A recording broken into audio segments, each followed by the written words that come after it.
Questions, reminder about the microphones. Coach Harris? Just going back and looking at the last game, some really good things, on both sides, well, in all three phases. And then probably the theme is just some details. You go back and look at it from our standpoint. There's some little things that showed up in there as well that we did. A couple penalties, special teams. We had the penalty there, and then we had the fake field goal in there as well. And so for us, I think the biggest thing we take out of that, I thought the guys played really hard. They played fast. They played physical in that game, and we just got to clean up a few things this week. And then also, again, finishing towards the end there continues to be something that we're always stressing here. Players of the game on special teams was Jack Fields. Offense, we had two. We had Jay and Grant. Thought both those guys played very well. Jay was also Mountain West Player of the Week. And he did a great job. He ran hard. I thought that he ran physical, and I thought Grant did a good job of taking care of the football, and he started us off, as good as he could start. Defense was Dante Dion. Had a tremendous play on the interception there. O-line was Travis Averill, and D-line was Armand Nance. Going into this week, we're kind of back into a normal travel schedule now. We're not leaving on Thursdays like we have for our other two away games. So we'll leave on Friday. So we're getting back into kind of a normal pattern for these guys with school, life, all that. And then, obviously playing on Saturday. So kind of a normal schedule for us. A little bit about Air Force 2-1. They do have the #1 scoring offense in the conference right now. They're 6th in the nation in rush offense. They're going to run the football, and they do a good job of that. But they do it multiple ways. I mean, they run triple option. They're in pistol. They run inside zone. They run power. They do more than just, triple option. They give you different looks. And when they do throw it, they're effective. They don't throw it a whole lot, but when they do a good job with that. Their running backs, their running back 28, Jacoby Owens.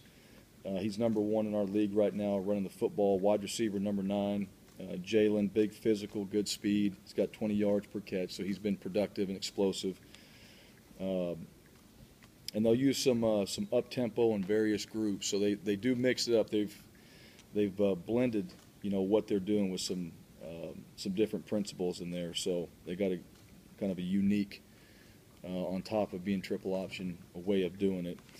Defensively, 6th in rushing defense in the country, so they've done a good job against the run. They're 3-4, aggressive against the run. They'll bring some pressures. They like to bring two off an edge, give you a two off an edge look, which we've seen and we've worked on for quite some time, that pressure in particular. So that's something that, even through spring, summer, fall, all that, guys have gotten that look. So they're a team that does it. And we'd expect that. 5 returners on defense. Middle linebacker Jordan Pierce, that guy's a very good player. Also Alex Hansen on the D-line is kind of an anchor for them.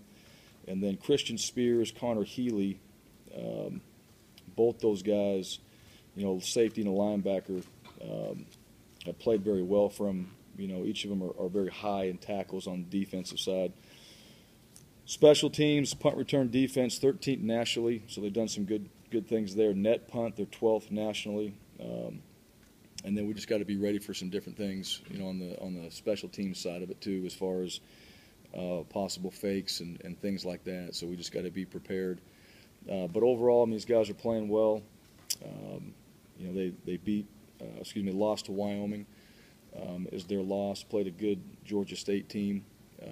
I've had a chance to play that team as well, so know the quality of opponent those guys are, and we got to travel to their place. So it'll be a good week for us. Back to work on Tuesday, Wednesday, Thursday, Friday. We'll have our practice here, get on the plane, head over there, and do our meetings that night, and then be ready to rock and roll on Saturday. So again, it goes back to us. Focus on what we have to do, and worry about taking care of our business, and then also being a disciplined football team this week. So. With that, open up for questions. You mentioned the details. Excuse me. How frustrating has the penalties been and some of the small mistakes that Yeah, I mean, that's football. You're going to have some of those. I mean, we always want, we always want to be mistake-free. I mean, that's the one thing. You assume everybody you play against is better than you. You assume every coach you play against has got everybody dialed. And so you want to do everything you possibly can to eliminate hurting yourself. Holding penalties, things like that, they're subjective. I mean, that's something that just comes up in the game. But, covering a guy up, false starts, different things like that, that you can control. Those things we want to eliminate. And those are things that we emphasize, we talk about as a team. And the biggest thing we can do is emphasize it and make sure we go back through our checks and balances. And like I told the team, they're not the first ones to make those mistakes. These mistakes have happened, years ago. And so within the system, there's a reason why we do things a certain ways, because those mistakes have happened, and we just got to keep following those procedures. Graham was saying kind of after the game that, some of those mistakes felt like you guys were effectively moving the ball up and down the field when you weren't shooting yourself in the foot. So how will correcting some of those things help you reach that next gear as an offense? Well, I think if we don't slow ourselves down, then we're in a rhythm. And I know that's something that we've talked about on offense. You get into a rhythm, you get flowing, and guys are making plays, and Jay and the backs are running the ball well. We're moving the ball down the field, with some of our pass game, and Grant continues to throw the way he's been throwing and taking care of the ball. Then the only thing that can really slow you down, if you're doing those things, is yourself at that time. And we play enough quality teams. We got a good opponents that we play against. They're going to slow us down at some point. We can't hurt ourselves. That's what really hurts our rhythm. So eliminating those things and mistakes, and I also think this too, handling those mistakes even better. They're going to happen. There's going to be a penalty. All right, if it's 2nd down and 20, we got to dig ourselves out of that. And that's everybody, in those situations. So handle a little adversity when it happens, but eliminate that as much as we can is going to help us. How much have you seen Grant in the last 4 games kind of improve? It seems like he's managed everything a lot better than he had in the early part of the season. Yeah, I think that's just, there's players, including him, that are getting more comfortable with the process, really. Week to week, practice how we're going to do it, why we do it, what schemes we're trying to run and how we're trying to beat the defense. And I think for Grant, option 1, option 2, and now he's getting to option 3, and that's probably where I've seen him progress the most is, hey, it's set up for option 1, we'll take option 2, and then option 3 really comes down to the quarterback and the time he has, and him also being able to process that. He's processed it quicker, and he's gotten to that number 3 guy a lot sooner, which has given that guy a chance to make a play. So, for example, when he threw the one to Jake Rowe, I mean, he went 1-2, and Jake's really 3. He caught it on the sidelines, able to slip a guy and go get 5 extra yards. That's where we're able to continue to keep getting positive yards in those situations. And Grant's done a good job of understanding, all right, what the looks are that he's trying to beat, and when it's not there, where to get his outlets at. With the game Devin had making a couple of those big plays, you have to think about maybe trying to get him involved a little bit more. And then what have you seen from him in sort of handling the role he's been in this year where it's maybe 1 or 2 plays a game? Yeah. Well, that definitely helps us. I mean, it's something that we're trying to make an effort, to get him in there, and we did. We got him in the game more. Jack was in the game, and those guys, they're getting better. And that's something that we need to be able to do is have some more guys back there to tote the ball. And Demas is one of them. He's progressed. He's gotten better throughout practice. He's gotten better in understanding. He's gotten better in making plays when he's been on the field. And the guy has a touchdown run. He rips off a 70, I don't know if it was something like that, 70-yard run. So those are big plays, and the bottom line is when you go out there, you make plays, you're going to get more opportunities to go out there and make plays. So he's earned himself more opportunities. You feel better about when he goes in. He feels better when he goes in, and then we're able to continue that flow, which is what you want. You want the rhythm on offense. You want guys in there to keep positive plays happening, and he's a guy that's shown he can do that. You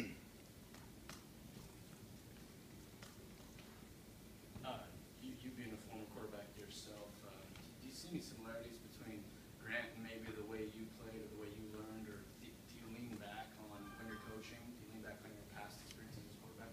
Yeah, I've specifically coached Grant not to play like me. So no similarities whatsoever. You know, I think being coached by some really good quarterback coaches, you know, that's where, you know, I think I go back and how I was trained, the guys I was coached by and all that, and you still apply that, and then obviously coaching the position and coaching different guys. There's just a lot of experiences that, you know, myself and Coach Sanford can help him with, you know, when it comes to, hey, what about this, what about that? There's quarterback, it's not just, you know, 1, 2, 3. I mean, there's a lot of things that go into playing it, you know, just handling the situation or the emotion or the players or knowing your personnel, whatever that is. I just think Grant, his experiences now are making him better. You know, he's done it more. He's experienced more. He's done really, really good. He's had some bad moments in there, which we all do, and he's playing off of that learning experience each game. So the more he plays, the better he's gotten, and you know, we hope that continues. So I like where he's at. I like how his study habits are. He gets better each week in his preparation. His tests are better. Answering questions at the end of the week, leadership, standing up in front of the team, and you know, talking about what we have to get done. All those things. I mean, it's a maturing of playing that position, and he's showing those things right now for us. Coach, I can't remember whether you went to Texas before we got into the Mountain West or after, but have you ever played against Air Force, and what's the greatest challenge about facing them? Yeah, never played against them. No, I was gone, and the year they came here in 2011, you know, Kellen was still here, Pease was here at that time. They're just, you know, you watch them, they're a physical football team on both sides of the ball. I mean, there's a mindset and a mentality of how they play. So that's probably the biggest thing. I think scheme and all that, we've seen all different schemes. Now, their scheme on offense is different. They're unique from that standpoint. But we've seen other teams in similar schemes in different ways. But I think the way they play, the mentality they play with, you know, that's really what you need to bring. You need to bring that right back when you're out there playing and just understand what you're getting into. So, well coached. You guys take a lot of pride in what they're doing, and we need to play the same way. Get back to Devin real quick. I mean, again, not a ton of opportunities each game, but it seems like every time he does get in, like almost on the first play, he touches the ball. What does it mean as a coach to see him, you know, be ready to go essentially when he is called upon? Yeah, well, that's something. I mean, you look at Demas, you look at Jack Fields, Coda, you know, came in for Keene and snapped on a field goal. I mean, that's, to me, we talk about it and you never really know. You know, hey, when it's your time to go out there, go shine and all that, those guys have done. They did in the last game, and so, you know, but that's those guys working and just being mentally into it, prepared and ready to go play. And coach is doing a good job of getting those guys ready when it is their opportunity. And so that's just going to produce more opportunities for them, you know. And Demas, you know, you sit there and you watch the tape, you watch the production, you're going, okay, there's going to be more things put together in the offense for him to be in there, and you're going to feel better about, you know, when he's in there, and that's what you want. You want to have multiple players that can go in there and be effective, but they got to be able to do it, and you got to give them a chance to do it. So when they do get their chance and they do it, that's all you can ask for as a player. Hey, you asked me to do it, I did it. Now that produces more opportunities. So he'll see the field more. I don't know exactly how much, but he'll see the field more because of that. Coach, you mentioned Air Force defense. I know last year, you didn't face them. Obviously, they struggled quite a bit. It seems like this year they've gotten off to a pretty good start, especially against the run. What stands out about that unit in those first 3 games? Well, they give you multiple looks now. I mean, that's one thing. You know, I think the teams they played, I think they've had them dialed up pretty good. You know, they brought in pressure when it was the right time to bring pressure. I don't think the teams they played had answers, you know, for that at the time, or their checks weren't, you know, the right checks. So they're getting into the right call at the right time, then they're executing it. That's probably the biggest thing. I mean, as simple as that. They got the right call on, and they're executing that call, and you see not just 1 or 2, but you're seeing 3, 4 guys around the football, and that's what, you know, good defenses do. They rally to the ball. So I think they're just playing better, you know, together, and then coaches are complimenting their players out there. So they got good schemes, they got good players, and they're coming together in those games. You've had trouble finishing the 2 games at home. The stands have been almost empty at the start of the 4th quarter in the 2 games at home. Does that kind of suck the energy out of the place, or is it just something that happens? I don't really know from that standpoint. I don't pay a whole lot of attention to that because you're trying to finish the game out.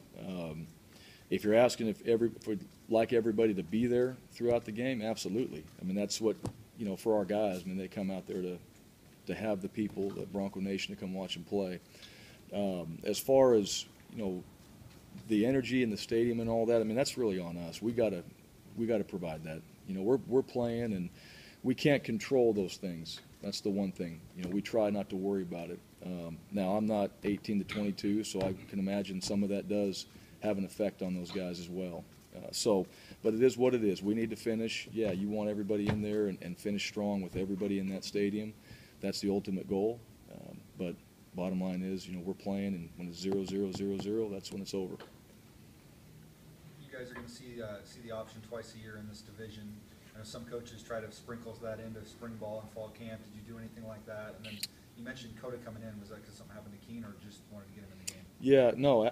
Keene got dinged a little bit on a play before, and he was fine. It's one of those, and Coda was ready. He'd been snapping, so let's just let him go out there. Keene will be fine. He's not going to miss this game. He'll be in practice, all that.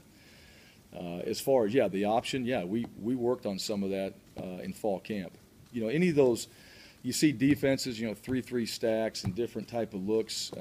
You kind of know the new blitzes that are coming out. What's kind of the fad. You work on those type of things throughout fall camp. You hit a lot of different stuff. Now, you touched on it. We didn't spend a whole lot of time. It's not like we spent 3 days on it, but you touch on it for a day. You talk about it. You look at it. And then you get ready and bring that information back out when you play a team like Air Force. So, we dabbled in it, but now we got to go out there and really take that and try to perfect it throughout this week. Who's your Air Force quarterback on your team? Who's on the scout team? Well, one of our GAs, Chris Proctor, played at Navy, so we might have to get him out there. We'll use, Tommy Stewart can go back in there and play it. I'll say this. I mean, that quarterback position's different because those guys can run. But just like we run zone read, I mean, zone read's not a good play unless you have a good decision maker. So we'll use Tommy back there. Alex Ogle will still be working some scout team. And then we've got a couple other guys that can go in there and play, for speed factor and all that. But you still want to give them a look and try to create that decision making that quarterback has to make. And those guys, they've got to do a good job of that. When I was at Eastern Oregon, LeGrand, we ran triple option. That was my first experience with it. So I got a little bit of a background on, what those quarterbacks and kind of how it's set up. Not to the degree that these guys run it by any means, but understand some of the concepts behind that. You sometimes play 4 defensive ends on the line, and often they're in a stand-up position. How has that developed, that concept, and how do you like it? Well, it's worked good. I don't know how it's developed. Those guys, and I don't know why they were standing up. I think they might have done that on their own in this last game. This is the sometimes those type of things kind of take a life of their own, and the players kind of take it upon themselves to add a little bit of their own flavor within the scheme. I mean, it's not like it's a free-for-all, but you put some speed on the field there, in some passing situations, and we're hoping to get to the quarterback or at least pressure him, and it showed up in the game. I thought we got after Broadway pretty good. We didn't hit him a whole lot. We didn't sack him a whole lot, but he did have to get the ball out of his hands underneath, and we were able to rally to the football in that situation. So how much of that we do this week, I have no idea, if that's going to be as effective as it's been. But those are just game time packages, and we might just shelve it for a little bit, bring it back out at some other time. But we'll have probably a new wrinkle, different lineup this week for playing Air Force. Different opponent, different style. Con Peters back on the depth chart. Yep. I don't know would you guys ever, do you think you guys will involve him quickly? And then also an update on Clee. You said that he might be back in practice this week. Yeah, so, Connor's back, and he will be involved.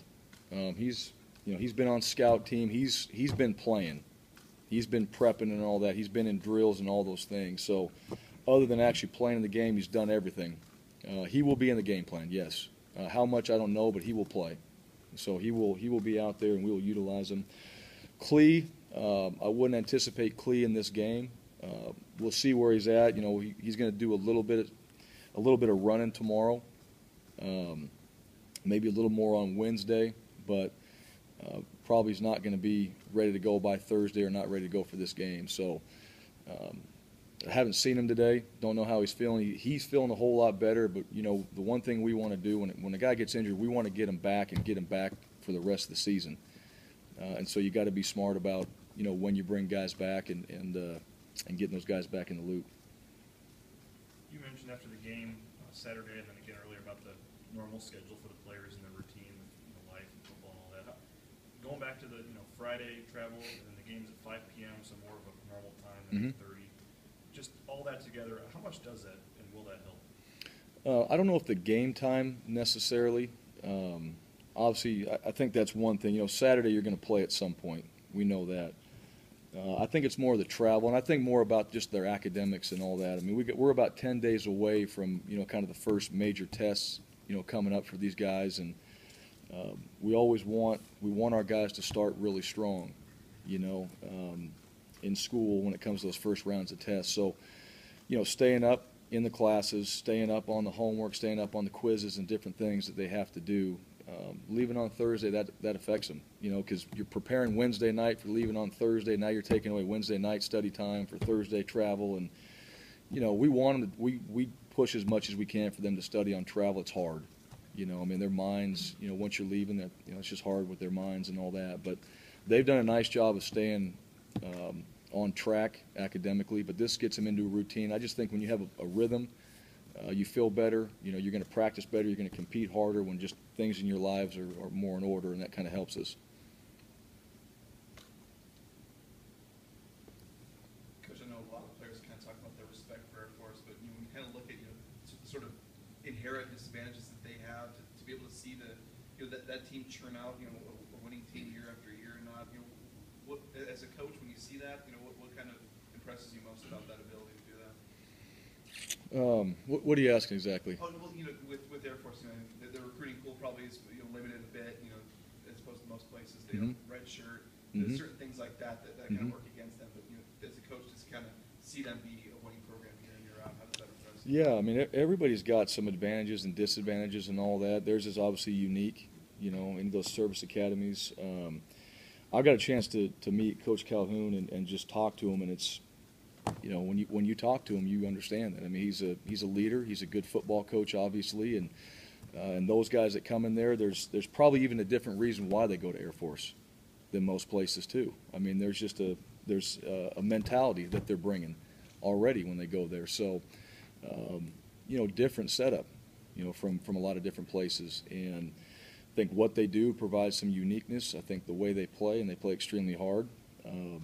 You know, that's why they've had success and why they'll continue to have success as well. So, but the bottom line is, I mean, we're going to play them on Saturday, and we need to go in there with, you know, that same mentality. And we've got advantages, and we've got some things here too that we feel strongly about. So, we'll prepare and we'll make sure that, you know, we always have a thing. We walk out the door, you know, a victory tunnel there, and it says respect all, fear none. I mean, we have to do that. We respect our opponents, but we got to go play, and we got to prepare ourselves to go play, that we can cut it loose on Saturdays.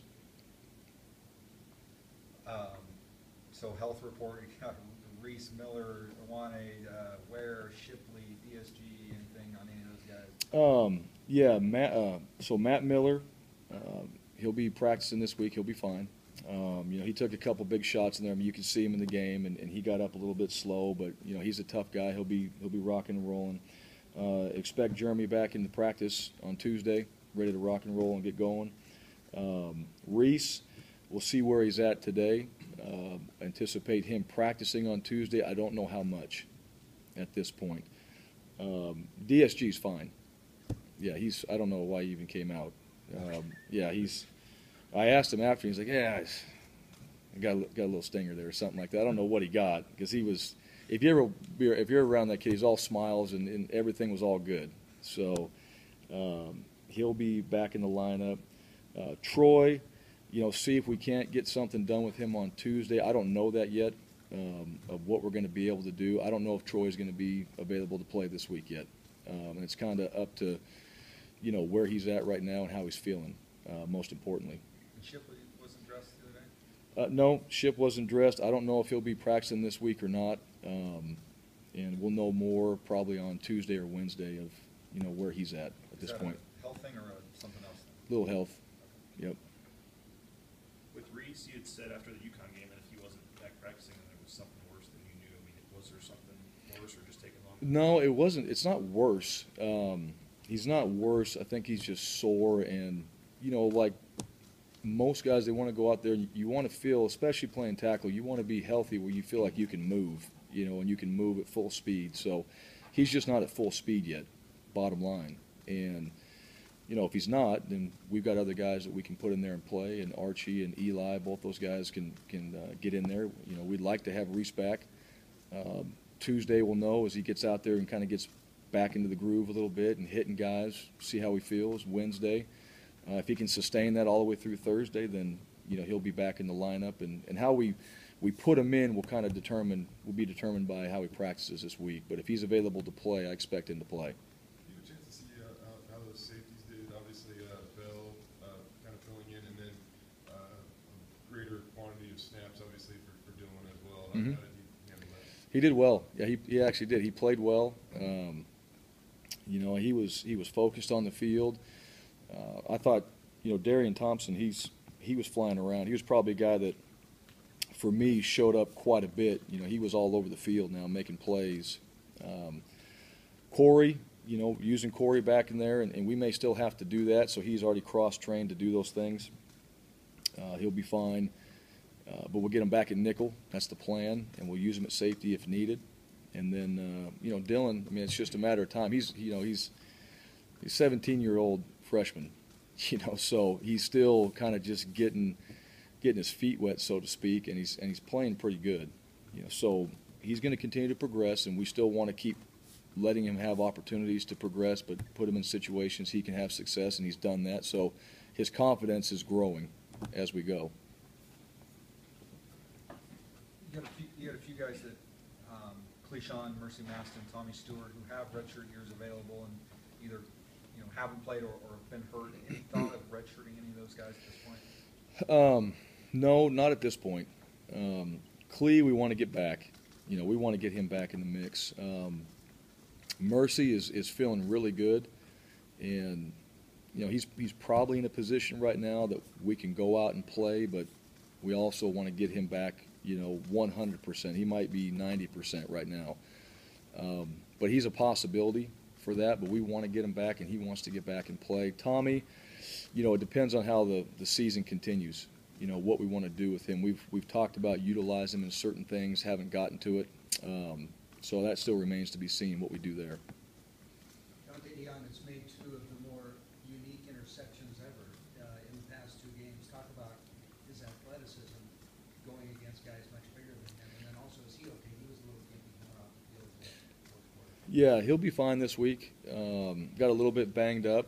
But, the two plays he's made now, they've been two spectacular plays. Obviously ripping the ball out of UConn and then, getting both feet in and going up. And if you guys see the clip there where he elevated to go get it, we watched it as a team. It's about as impressive of a play as anybody's seen. So he's a guy that he's just, he's about as consistent as can be throughout practice and games. He's always smiling, he's excited, and he's always ready. He's played that way. So as far as size and all that, he's a technician. He's a lot stronger than you think, and he studies. So he's already, in my opinion, a little bit one step ahead of about what's going to happen, when he's playing. And I think that's what makes him a good player. He's a good football player. He gets the game. It comes to him. He understands it. He studies at it, and he's a competitor. When game time's on, he's an extreme competitor, and that shows up in the games. Air Force ranks top 10 in the NCAA in run defense. They're not particularly big, but what have they been able to do to make, obviously make it tough on their opponents? Yeah, I think they're schemed, blitz and all that. They've had done a good job when they've blitzed. And I think tackling's probably showed up too. I've watched a couple games there, and it hasn't been just one guy. They've had a couple, 2-3 guys around the ball, so tackling has eliminated some of the runs. I think some of the teams that have played them have kind of played right into their hands a little bit. The way they've disguised some blitzes and done different things, so they've kind of gotten them to jump right into where they wanted them to. So, that's the scheme part of it, that you got to play that chess match with them a little bit. But they've done a good job. They're coached well. Their schemes, they've played in them well, and then guys are making plays behind it when it's their opportunity. Couple more guys.